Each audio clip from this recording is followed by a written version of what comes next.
다음은 대전 동구 출신의 더불어민주당 장철민 의원 나오셔서 질문해 주시기 바랍니다.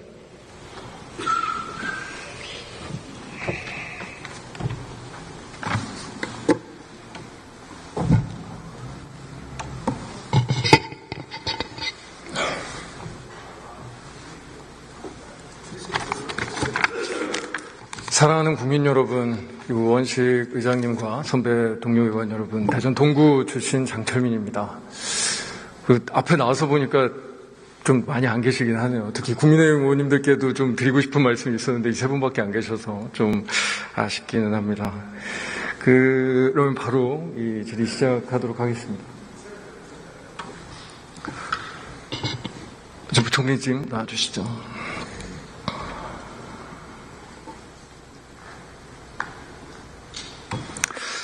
일단 본격적인 질의 드리기에 앞서서 방금 김종민 의원님께서 사과에 대한 말씀을 주셨었거든요. 근데 이 부분에 대해서 사과는 제일 쉬운 일이다. 그냥 할 일 제대로 하면 된다. 라고 말씀하셨는데 그 쉬운 일을 윤석열 전 대통령 탄핵된 이후에 단 한 분도 안 하고 있습니다. 윤석열 본인조차 사과 비슷한 것도 하지 않고요. 정부를 지금 대표하는 한덕수 권한대행이 그런 얘기 했다는 거를 제가 거의 아예 확인해 보지 못했고요. 국무위원 중에 어떤 분이 국민들께 우리 공동체에, 우리 역사에 성찰하고 사과했다는 얘기 들어본 적이 없고요. 어떻게 보면 가장 책임 있는 주체인 국민의힘에서는 사과가 아니라 오히려 이 지금 뭐 하는 짓인가 약간 이런 생각이 들 정도로 무슨 대선 출마 눈치 게임하고 밸런스 게임하고 약간 이런 거의 예능 같은 모습을 보여주고 있거든요. 헌재 표현에 의하면 대한 국민들께서 지금 이 비극적인 상황에 단 한마디의 사과조차 듣지 못하고 있어요. 제일 쉽다고 말씀하신 그 사과를요. 그 정도의 사과를 요구하는 게 부당한가요? 제가 부당하다고 말씀드린 적은 없습니다. 그러면 그냥 하시는 게 낫지 않습니까? 저는 그런 방법으로 사과하지 않겠습니다. 왜요? 저는 제가 임기 동안에, 그러니까 남은 기간 동안에 제가 더욱더 제 몸을 불살라서 혼신의 힘을 다해서 민생 안정하고 국민들의 어려움을 덜어드리기 위해서 최선을 다하겠습니다. 그러니까 그냥 저 같으면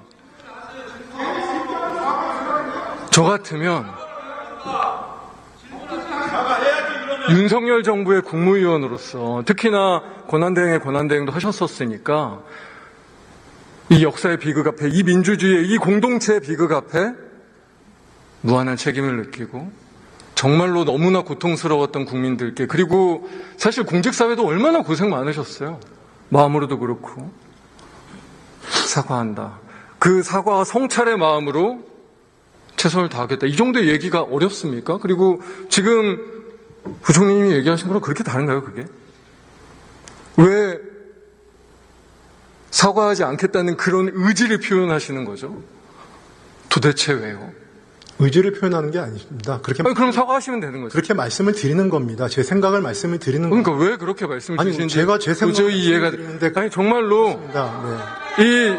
지금 이 윤석열 파면이라는 이 상황이, 그리고 이 말도 안 되는 계엄이라는 이 상황이 대한국민인 우리 국민들께서 사과 한마디 못 받으실 그런 상황입니까? 의원님, 제가 계엄 이후에 여러 가지 말씀을 의원님들께 드렸고 제 소회도 말씀을 드렸습니다. 그렇기 때문에 이제는 제가 남은 기간 동안에 최선을 다하는 모습을 보이는 게 제가 그렇게 저한테는 그게 사과의 방법이라고 생각해서 그렇게 말씀을 드리는 겁니다. 말과 행동이 일치되면 더 좋은 거 아니에요, 그러면? 네, 행동은 말로도 사과하고 행동으로도 사과하고 그 성찰이 어떻게 보면 지금까지 이렇게 망가져온 나라를 바꿔나가는 데 있어서 굉장히 중요한 그런 변곡점을 만들어낼 수도 있는 거 아닙니까? 지금 사실 아무도 사과하고 있지 않잖아요. 지금 국민의힘에서도 그렇고 그 누가 또 여자인지 아십니까? 책임 있는 말들을 하고 있습니까? 하세요. 100번도 1000번도 10,000번도 성찰하고 사과해야 되는 거 아닙니까? 저는 솔직히 말씀드려도 그런데 할 수 있어요. 이 비극 앞에 국회의원을 한 사람으로서 이 국민들의 고통, 이 역사의 파괴, 우리의 공동체가 아는 이 상처에 대해서 국회의원 한 사람으로서 너무나 죄송합니다. 너무나 죄송합니다. 그래서 우리 사회가, 우리의 정치가 그 성찰, 그 반성에서 다시 시작해야 된다고 생각합니다. 저도 의원님 말씀에 공감하고 잘 경청하고 있습니다. 참 우리 국민들 사과받기 어렵네요. 우리 국민들이 지금 정부에 뭐 어쨌든 며칠 안 남은 굉장히 과도적인 정부이기는 하지만 책임 있는 분들의 그 말씀 한번 듣기가 그렇게 어렵네요. 그런 이야기는 참 듣기 어려운데 우리가 대선 출마설은 참 많이 듣고 있어요. 한덕수 총리는 대선 출마합니까? 저는 전혀 알고 있지 못합니다. 아니 되게 중요한 일이잖아요. 왜냐하면 지금 권한대행을 하셨었는데 실제로 권한대행을 하셨으니까 한덕수 총리가 출마를 하는 순간 또다시 권한대행이 되시는 거잖아요. 아셔야 되는 거 아닙니까? 글쎄, 그러면 저한테 주어진 일을 전 할 뿐입니다. 네. 그냥 한덕수 총리가 출마하면 권한대행 그냥 다시 하시는 그걸 거죠. 물어보시는 게 네. 적절한 사람은 아니지 않습니까? 그러면 본인에 대해서 여쭤보겠습니다. 출마하십니까? 전 당연히 안 해야죠. 그럼 뒤에 계신 국민의원들 중에 누구 출마하십니까? 하신 분 계십니까? 다 안 하시죠? 대선 출마한다는 거 굉장히 쉽게 얘기할 수 있습니다. 지금 부총리님도 당연히 안 합니다라고 얘기하잖아요. 그러면 왜 한덕수 총리는 대선 출마 안 한다? 지금 부총리님 얘기하시는 것처럼 사과는 쉬운데 내가 해야 되는 사명이 있기 때문에 최선을 다해서 국민을 위해서 일하겠다. 이런 얘기 왜 못합니까? 생각이 있으니까 못하는 거 아니에요? 대선 출마의 그 빌드업을 하고 싶으니까 못하는 거 아니에요? 왜냐면 부총리님은 쉽게 얘기하시잖아요. 다른 국민의원들도 제가 알기로는 이미 열심히 선거운동하고 계신 김문수 전 장관님 말고는 이미 뜻있는 분들은 나가셨고,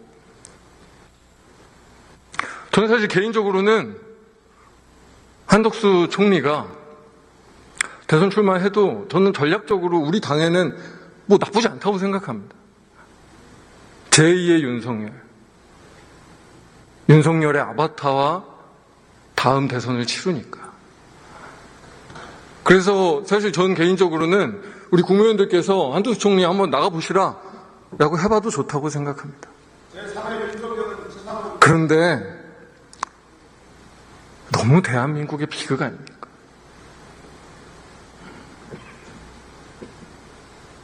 우리 국민들께 너무 죄 짓는 일 아닙니까? 지금 이 나라가 이런 꼴이 됐는데도 사과 한마디 못 듣고 아직도 다 권력자들이 권력 노름이나 하고 있고 나라가 망가지는 말든 무책임한 태도를 보고 계시는 거잖아요. 헌법재판소에서 결정문에서 그런 얘기들을 많이 했죠. 국민의 신임에 대한 배반이다. 국민의 신임에 대한 배반이다. 국민의 신임에 대한 배반을 윤석열 혼자 한 겁니까? 한덕수 총리나 부총리님이나 여기 계신 국민의원들은 국민의 신임에 대한 배반하지 않으셨습니까? 하셨습니까?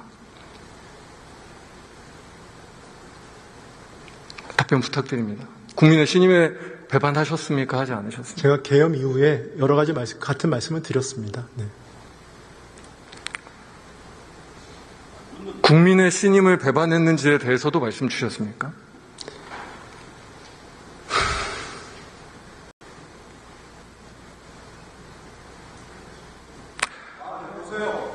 윤석열 정부의 국무위원들께서 국민의 신임에 배반하지 않으셨습니까? 지금 한덕수 총리가 말도 안 되는 헌재 재판관들 임명하는 행태나 오늘도 계속 얘기 나왔지만 국민의힘과 관련된 인사들을 제가 알기로는 거의 30명 가까이인데요. 알박기 하고 있는 행태나 이거는 국민의 신임을 배반하는 것입니까? 아닙니까?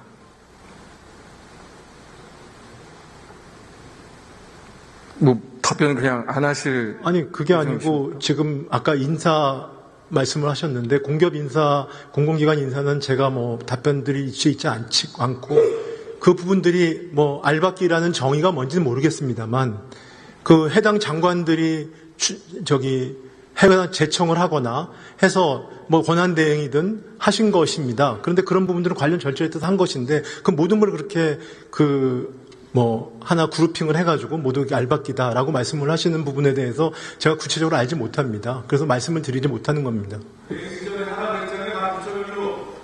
아니, 제가 저기 답변드리죠. 왜냐면 공공기관들의 임원이 임기가 끝나면 당연히 그 부분은 그 연속성을 위해서 그 서비스가 지속돼야 되지 않겠습니까? 그게 원칙 아니겠습니까? 국민의 신임이라는 건 뭘까요? 헌법재판소에서 얘기한 국민의 신임. 진짜 우리 국민들께서 가진 국민의 신임이 뭐 권한대행도 하시고 지금도 뭐 부총리시니까 하니까 국민의 신임이 뭘까요? 글쎄 저는 의원님이 생각하는 저도 국민의 신임에 대해서 의원님을 말씀을 하시는데 과연 의원님께서 저도 국무위원인데 물론 제가 아까 말씀드린 것을 제가 무책임하고 당신은 국민의 신임에서 알고 있느냐라는 거에 대한 뭐라 그럴까요? 조금은 의원님은 아시는데 저는 모르는 사람처럼 말씀하시는 부분에 대해서는 그냥 부총리님의 생각을 말씀해 주죠. 유감입니다. 왜냐하면 헌법재판소 결정문이라고 하는 것은 사실 우리 역사에 남을 굉장히 중요한 메시지였고 국민의 신임을 배반하지 말아야 된다는 건 사실 우리 공공에서 일하는 사람들뿐만 아니라 앞으로의 대한민국과 우리 국민들께서 모두 함께 생각해 볼 만한 일입니다. 국민의 신임은 무엇인가? 우리는 국민의 신임을 무엇이라고 생각하고 지켜나가야 하는가? 저도 나름 제 생각이 있지만 부총리님도 생각하실 수 있는 거잖아요. 말씀 주시죠. 지금 대행 내각에서의 국무위원이 가지는 국민의 신임이라 함은 예를 들어서 여러 가지 지금 글로벌 대내 불확실성이 있는 상황에서 국민들이 많은 걱정을 하고 계시니까 이 부분에 대해서 걱정을 덜어드리는 그런 것들이 저는 지금 제가 해야 되리라고 생각하고 있습니다. 제가 생각하기엔 제 생각입니다. 국민들께서는 보통 그런 믿음들을 가지고 계세요. 나라가 이렇게 개판이어도 정치인들이 아무리 이상한 짓을 해도 그래도 누군가들이 할 일을 해서 누군가들은 우리 국가 시스템 안에서 특히 아마 여기에 있는 관료들에 대한 믿음이실 텐데 그래도 똑바로 일하는 사람들이 있어서 대한민국이 제대로 돌아간다. 그래도 우리가 나아간다. 그럼 저랑 비슷한 거라고 생각합니다. 그런 믿음들을 가지고 계세요. 그 믿음 안에 우리가 그걸 배반하면 안 되는 거고요. 근데 지금 이 7주 남은 정부가 보여주고 있는 모습이 뭡니까? 지금 의원님, 여기 앉아 계신 국무위원을 포함하면 저도 마찬가지인데 지금 말씀하신 의원은 같은 생각입니다. 우린 시스템에 돌아간다. 시스템에 돌아가기 때문에 이 부분들에 대한 국민들이 걱정이 되지 않도록 하겠다라는 생각으로 지금 각자 지금 그 부분에 대해서 열심히 하고 있습니다. 그런데 국민들이 그런 믿음을 가지시는 게 아니라 윤석열의 단존 세력이 가진 탐욕만 보시고 있지 않나요? 의원님이 그렇게 보셨거나 누가 그렇게 보신 분이 있으면은 그 부분은 저희가 반성해야 될 부분입니다. 그렇지만 그렇지 않습니다. 탐욕이 아닙니까? 여기 앉아 계신 국무위원을 포함한 저를 포함한 모든 국무위원들이 지금 의원님들이 이 상황에 현재 재판관 2명을 국민의 신임이라고 임명하면서 하면 그게 국민의 신임의 헌법재판소 자체를 부분에 대해서도 저희는 다 그런 망가뜨리려는 그 공직자로서 시도가 최선을 다하고 있습니다. 그걸 너무 폄하하게 이렇게 말씀하시지 마십시오. 그러면 그 말씀이 맞으려면 무한히 절제해야 돼요. 절대적으로 자제해야 돼요. 권력 행사가 절대로 자의적으로 보이지 않도록 최소한의 원칙을 지키고 있다. 대한민국의 시스템이 아직도 건강하다라는 그 원칙을 지키셔야 그 말이 된다고 생각하지 않으십니까? 지키고 있다고 생각합니다. 헌법재판관 2명 임명하고 아니, 마구잡이 알박기를 하는 게 그 권력의 자제라는 원칙을 지키고 있는 겁니까? 그 한두 가지를 얘기하지 마십시오. 그건 평가한 한두 가지가 아니라 지금 오늘 굉장히 하루 노력을 종일 하고 있습니다. 얘기되는 국무위원들 전체가 지금 하루하루를 저희 나름대로는 최선을 다해서 그런 부분들의 신뢰를 잃지 않으려 다 노력을 하고 있습니다. 자, 시간이 너무 금방 가네요. 12분 너무 짧은데 제가 시간이 너무 짧으니까 부총리님과 그냥 공직사회에 드리고 싶은 말씀을 좀 더 드리겠습니다. 49일이 오늘도 통상 얘기도 많이 했고 저희가 여러 가지 대내외적 위기와 불확실성에 대한 이야기들을 많이 나눴습니다. 49일이 굉장히 짧은 시간이기도 하지만 너무 소중한 시간이기도 하죠. 이 소중한 시간을 아마 공직사회 많은 분들은 그리고 저도 그렇지만 좀 고통스러운 시간이기도 합니다.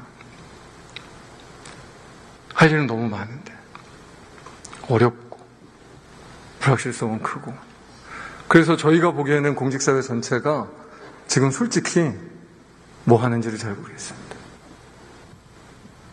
눈에 보이는 건 마지막 남은 자의적 권력 행사와 탐욕만 아닌가라는 생각이 솔직히 듭니다. 저희가 이런 불신과 의문을 갖지 않도록 해주십시오. 저는 사실은 우리 공직사회와 대한민국 국민들의 힘을 믿습니다. 그리고 우리 국민들이 그런 믿음 분명히 갖고 계실 거라고 생각합니다. 그러면 그 신뢰에 보답하는 길은 다시 부탁드리지만 절대로 권력과 권한, 지금 마지막 남은 이 한 푼의 권력과 권한을 남용하는 게 아니라 절제하고 꼭 필요한 일을 국회와 상의해서 그래도 지금 정당성을 가지고 있는 국회와 상의해서 하나씩 해나가시는 게 아닌가 싶습니다. 네, 유념하겠습니다. 한 말씀만 올리면은요. 의원님 말씀은 의원님이 이렇게 걱정을 하실 수 있는 거는 충분히 제가 무슨 말씀인지 저 유념을 하겠습니다. 다만, 지금 공직사회에서 여기 있는 국무위원을 포함한 각 부처에 있는 간부들, 그 다음에 모든 직원들, 지금 하루도 아까 말씀하시는 국민들의 신뢰를 위해서, 국민들과 국익을 위해서 오늘 하루도 열심히 하고 있다. 그런 말씀은 그 뒤를, 그 많은 공직자들을 봐주시기 바랍니다. 꼭 그랬으면 좋겠습니다.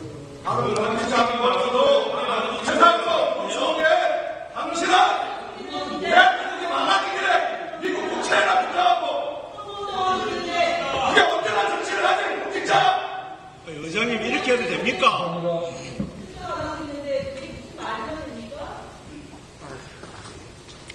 네, 장철민 의원 수고하셨습니다.